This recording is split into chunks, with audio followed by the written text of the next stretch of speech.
নমস্কাৰ, লৈ আহিছোঁ এটা ব্ৰেকিং নিউজ। দুধনৈত সংঘটিত হৈছে ভয়ংকৰ অগ্নিকাণ্ড। দুধনৈৰ দহেলা মধ্য ইংৰাজী বিদ্যালয়ত সংঘটিত হৈছে এই বিধ্বংসী অগ্নিকাণ্ড।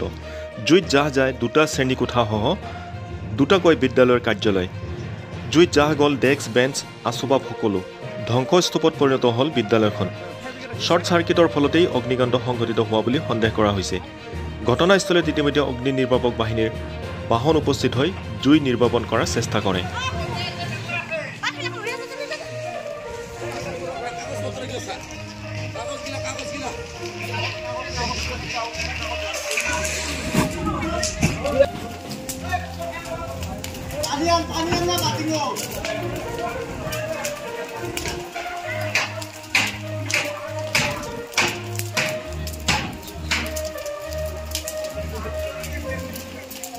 কেনেকৈ জুই লাগিলে কি গম পাইছে? মানে জুই লাগিল মানে আচলতে কোনো গম পোৱা নাই জুই লগাটো।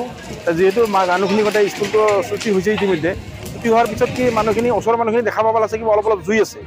কি জুই আছে চাওঁতে আছে এনেকৈ লাগিল মানে দপদপকৈ জুই মানে কাঠৰ ঘৰ আছিলে আমাৰ স্কুলটো। দহেলা এম ই স্কুল আছিল, 60 নং চি দহেলা এম ই স্কুল আছিল। অনুমান এনে কৰিছোঁ যিহেতু কাৰেণ্ট আছে স্কুলত, আমি ৰাইজে অনুমান কৰিছোঁ কাৰেণ্টৰ পৰা সম্ভৱ লাগিছে।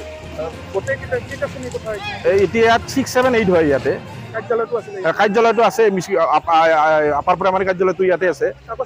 কাগজ পাতি আছে, কিছু সংখ্যক গৈছে আৰু কিছু আমি ইতিমধ্যে ৰাইজে উদ্ধাৰ কৰা হৈছে।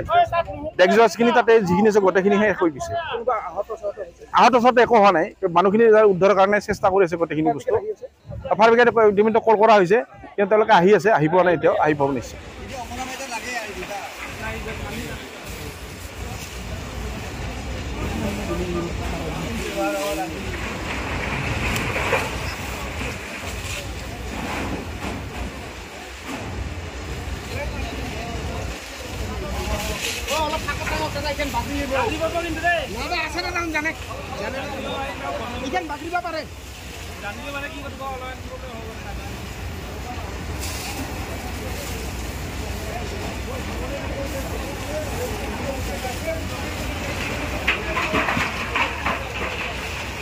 পানী চৰতে পৰি আছে না, পানী চৰতে পৰি আছে না। পানী চৰ আৰু আধা দিন হৈছে না।